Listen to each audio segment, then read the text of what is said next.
दोस्तों, क्या एआई सच में भारतीय आईटी कंपनियों का धंधा चौपट कर देगा या फिर ये सिर्फ एक बाजार का डर था? एआई की आहट से घबराकर निवेशकों का नजरिया अब तेजी से बदल रहा है। टीसीएस, इंफोसिस जैसी दिग्गज कंपनियों के मजबूत ऑर्डर बुक और नए एआई ड्रिवन डील्स ने दलाल स्ट्रीट में भरोसा फिर से लौटा दिया है। अब क्यों आईटी स्टॉक एक बार फिर निवेशकों की पसंदीदा लिस्ट में शुमार हो रहे हैं, देखिए हमारी एक्सक्लूसिव रिपोर्ट। नमस्कार, मैं हूं आपके साथ संध्या बिष्ट और आप देख रहे हैं the economic times Hindi. Global बाजार में एआई से जुड़े टेक शेयर में हालिया गिरावट के बावजूद जो है भारतीय आईटी सेक्टर पर इसका इम्पैक्ट सीमित रहा है। इससे ये संकेत मिलता है कि निवेशकों का जो नजरिया है वो बदल रहा है। अब एआई को सिर्फ खतरे के रूप में नहीं देखा जा रहा, एआई से डर कम, मौके ज्यादा।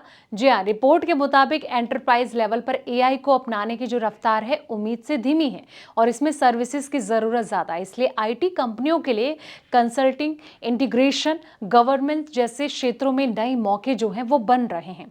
हालिया तेजी को आईटी सेक्टर में पूरी तरह रिकवरी नहीं माना जा रहा है दोस्तों, और ये जो मार्केट की उम्मीदों में बदलाव है, जहां पहले एआई के असर को ज्यादा आंका गया था, अब एंटरप्राइजेस एआई अपनाने में काफ़ी ज़्यादा चुनौतियां हैं। जी हाँ, एंटरप्राइजेस एआई अपनाने में अभी भी डेटा जो है वो तैयारी, गवर्नेंस, इंटीग्रेशन, सिक्योरिटीज़ जैसी चुनौतियां हैं। ऐसे में सिस्टम इंटीग्रेटर्स की भूमिका अहम मानी जा रही है। निफ्टी आईटी इंडेक्स ने पिछले एक महीने में सुधार जो है वो दिखाया और ये अपने 52 हफ्ते के निचले स्तर से ऊपर आया है। हालांकि इसे लंबी अवधि की मजबूती कहना अभी जल्दबाजी हो सकती है, लेकिन ये सही दिशा में कदम माना जा रहा है। अब दोस्तों, जो निवेशक हैं वो काफी ज्यादा चूजी हो रहे हैं। जी हाँ, निवेशक इसलिए चूजी हो रहे हैं कि जिन कंपनियों के पास मजबूत एआई रणनीति है उन्हें बाजार बेहतर रेटिंग दे रहा है। अब एआई खर्च का फोकस बड़े मॉडल बनाने से हटकर उसे कंपनियों के कामकाज में लागू करने पर किया जा रहा है, और ये वो क्षेत्र है जहां आईटी कंपनियों के पास पहले से काफी मजबूत पकड़ है। अब प्रोडक्टिविटी और साथ ही मार्जिन पर इम्पैक्ट है। आईटी कंपनियां एआई के जरिए अपने कामकाज के तरीके बदल रही है। खास करके सॉफ्टवेयर टेस्टिंग में एआई का जो इस्तेमाल है वो बढ़ता जा रहा है, जिससे कि प्रोडक्टिविटी बढ़ने और मार्जिन मजबूत रहने की उम्मीद नजर आ रही है।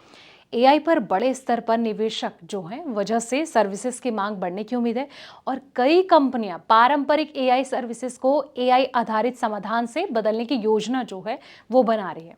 हालांकि इससे आईटी कंपनियों पर कीमत पर कम करने और ज़्यादा कुशल बनाने का प्रेशर भी जो है वो भी बढ़ेगा।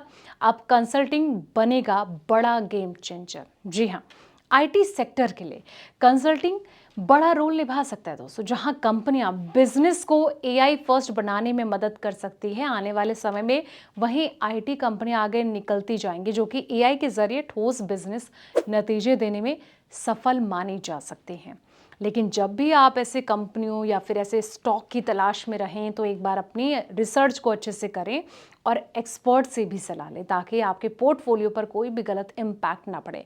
लेकिन जिस तरीके से कहीं ना कहीं आईटी सेक्टर अब बूम करता नजर आ रहा है, इसको आप कैसे देखेंगे? कमेंट बॉक्स में अपनी राय जरूर दे दोस्तों।